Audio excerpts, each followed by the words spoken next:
series of videos, we are following David Malach's path, as he describes in Kapitel Kuf Yud Ches, how we are able to go min ha-meitzar, from a place of constriction, a place of pain, to a place of merchav. Anoni b'merchavka, we're able to go to a place of expansiveness. We're able to connect with Hashem and connect with the world around us.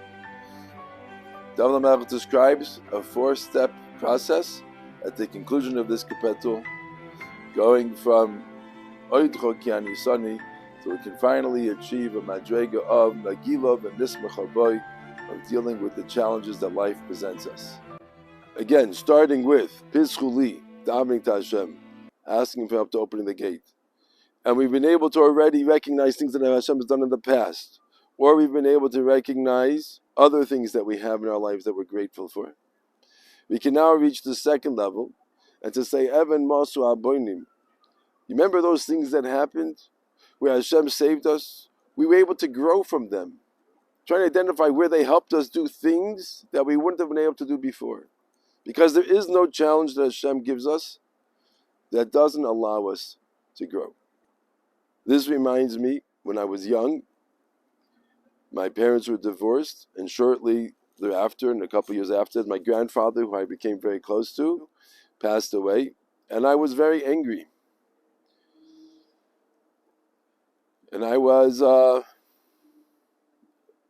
not dealing well with those situations. And I remember my brother coming to me at one time, and he said to me, these challenges that we're experiencing will make us better people. It'll allow us to help people as we get older. Now, I remember very clearly at the time that did not help me at all. Sorry. I did not appreciate that particular words of wisdom, and it did not make it any better. But since then, as I got older, and I became a Rebbe, or I became a Menal, and I was helping young children, I was able to use those experiences to help them, to understand them better, help them understand that I understood them. In fact, there's a picture that they took of me during that time where I was obviously not very happy, and I hated that picture. For years and years, I hated that picture, and I did not know why that was kept around even. But since then, that picture has become very helpful and beneficial to me. I keep that picture available, and when I encounter someone who's going through difficult times, perhaps similar type challenges, and sometimes even not so similar, I'm able to show them that I too had those type of experiences, and the picture conveys to them that anger that I felt at that time, and it opens a doorway for me to be able to help these young people. And it indeed has been a roish pino. It has been a cornerstone of my ability to help others.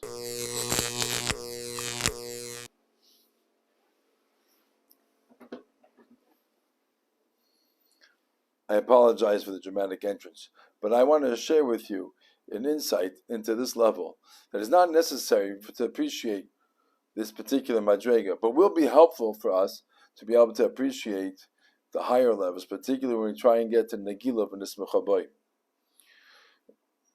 When a person can appreciate that Hashem has helped him and has been looking out for him and for his benefit, even in the areas that things that looked like they were bad and terrible, a person can begin to appreciate that Hashem is truly the master of the world, that He controls everything, that even the things that we looked at that were bad were really for our benefit.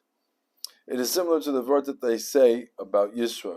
When Yisro came to the Midbar, after hearing about Mechamas Amalek and Kriyas Yamsuf, and he's drawn to the Jewish people, he sits down with Moshe Rabbeinu, and Moshe Rabbeinu explains to him the same miracles again. And he says, and he exclaims, Atu Yadati, now I know, Ki Hashem Godel Mikol Elohim, that Hashem is greater than all the other gods. All the Mefarshim ask, what greater revelation, what insight did Yisro have that now he came to the realization that Hashem was greater than all the other gods? He had heard of those same miracles. That's what drew him to the Midbar in the first place. So both the Chaim and the Malbim explain It was the fact that Moshe Rabbeinu explained in detail those Onshim that took place to Klal Yisrael's enemies, the Midah Keneged Midah, the precision with which Hashem exacted vengeance upon them, led Yisro to have that insight. He understood that within Kriyas Yamsuf, some of them sank like lead, yet others were like straw. Each one was punished according to the amount that he deserved. And the Amalekim were punished by the sword. So Yisro said, a normal king, and even though gods in those times can only do what's under their control. A king can throw someone into jail or perhaps behead them and kill them. But to punish them in a way that is so befitting their Aveira, that only someone who is completely in control of the whole world, the master of the universe, is the one who can be able to do that. So when he heard the Midah Keneged Midah of those Nisim that took place, he said, Atu Yadati. We too, when we look back and we see things that we looked at as terrible, but now we see that they were for our benefit, we begin to appreciate that Hashem, who is the master of the universe, who controls everything, was able to create the exact situation that was for our benefit.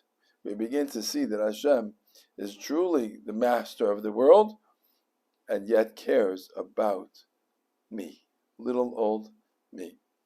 With that, we conclude this second level, where we say, Evan Ma'asa Bonim, that thing which was despised, we can appreciate how it helped us achieve and become who we are today. Next week, I look forward to sharing with you the next Madrega, where we finally can say, Me'es Hashem Hoysa Zois. At the time of the affliction, we can say that this is coming from Hashem, and we can remark, He niflos b'neinu. Thank you, and I look forward to speaking to you next week.